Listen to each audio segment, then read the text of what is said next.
안녕하세요. 옛말에 정수, 유심, 심수, 무성이란 말이 있습니다. 이는 고요한 물은 깊이 흐르고 깊은 물은 소리가 나지 않는다는 뜻이고, 또 물은 만물을 길러주고 키워주지만 자신의 공을 남과 다투려 하지 않습니다. 그리고 물은 모든 사람들이 가장 싫어하는 낮은 곳으로만 흘러 늘 겸손의 철학을 일깨워주기도 하지요. 중국 전국시대 때 의학자인 편작이라는 사람이 있었는데, 그는 명의로 명성이 자자했던 아주 전설적인 인물입니다.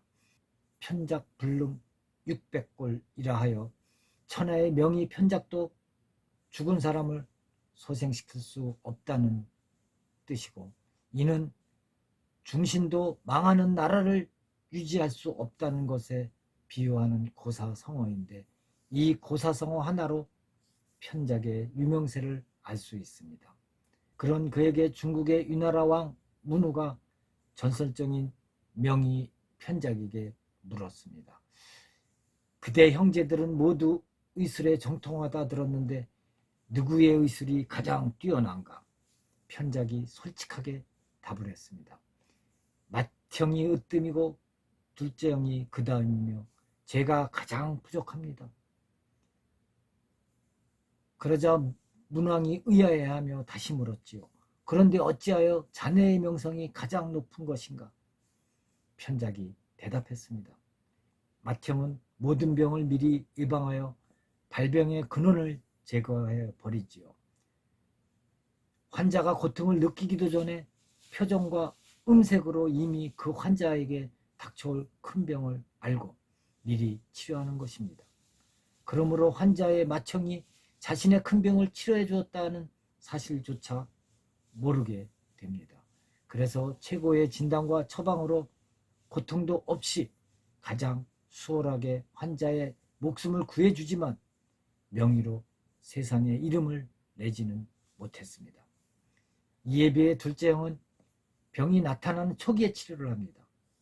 아직 병이 깊지 않은 단계의 치료함으로 그대로 두었으면 목숨을 앗아갈 큰 병이 되었을지도 모른다는 사실을 다들 눈치채지 못하지요. 그래서 환자들은 둘째 형이 대수롭지 않은 병을 다스렸다고 생각하게 됩니다. 그러므로 둘째 형도 세상의 이름을 떨치지 못했습니다. 이에 비해 소신은 병세가 아주 유중해진 다음에야 비로소 병을 치료하지요.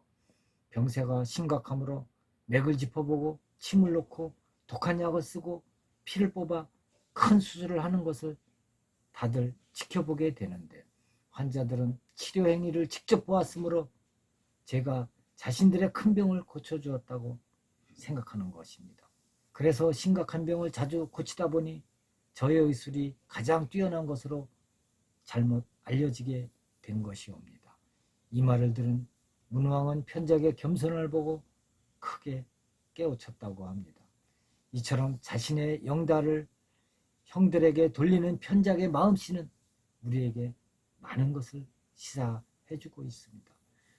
과연 명의 편작은 자신이 유명해지기 위해서 병세가 아주 위급한 사람들만 치료해 준 것일까요?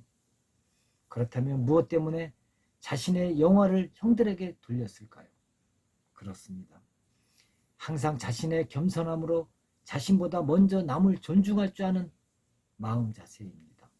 요즘은 자기 잘났다고 큰 소리를 내는 세상이지만 진실로 속이 꽉 찬 사람은 자신을 드러내지 않습니다. 짖는 개는 물지 않고 물려는 개는 짖지 않듯 대인은 허세 부리지 않고 시비를 걸어 이기거나 다투어 싸우고자 하지 않습니다. 시끄럽게 떠들고 이기고자 함은 속이 좁은 탓에 빚어지는 허세일 뿐이며, 마음이 넓고 깊은 사람은 알아도 모른 척하고 자신의 재주를 과시해 돋보이려 하지 않습니다. 다만 붓을 들어 세상의 옳고 그름을 설하기만 하는 거지요. 옛날 어떤 가정에 부산한 아이가 있었습니다. 어느 날 이 아이는 아버님이 아끼시는 조상 대대로 내려온 회중시계를 가지고 놀다가 잃어버렸어요. 아이는 열심히 찾았으나 찾을 길이 없자 어머니에게 말을 했습니다. 워낙 집안의 보물이라 아버님이 하시면 경을 칠까 두려웠지요.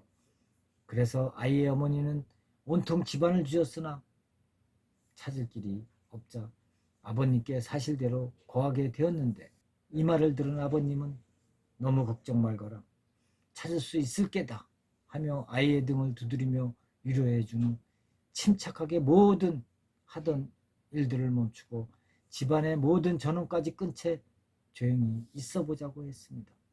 잠시 침묵이 흐른 후 얼마 되지 않아 째각째각 소리가 들리기 시작했지요. 시계는 주위 환경이 조용해지자 구석진 바닥에서 자신의 위치를 주인에게 알리고 있었습니다. 그러자 아버지는 아들에게 이렇게 말했습니다. 얘야, 세상이 시끄러울 때는 조용히 침묵하고 있어 보거라. 그러면 잃어버렸던 소중한 것들을 찾을 수 있을 게다. 그렇습니다.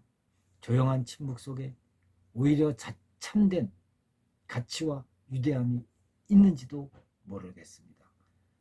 고요한 물은 깊이 흐르고 깊은 물은 소리가 나지 않듯 고요함 속에서 우리는 참 진리를 찾을 수 있는 것입니다. 옛말에 침묵이란 밭을 갈고 씨앗을 뿌린 후에 새싹이 돋아나길 기다리는 농부의 기다림과 같다고 했습니다. 그래서 침묵이란 긴 인내와 희망을 필요로 하는지도 모릅니다. 최고의 경지에 오른 사람은 누가 자신을 알아주지 않아도 상처받지 않고 또 자신을 알리지 못해 안달하지도 않습니다. 사람이 태어나서 말을 배우는 데는 2, 3년 걸리지만 침묵을 배우기 위해서는 60년이나 70년이 걸린다고 합니다. 이처럼 최고가 되고 많은 사람에게 존경을 받기 위해선 겸손과 더불어 침묵하며 참고 기다리는 것이 필요한 것 아니겠습니까? 감사합니다.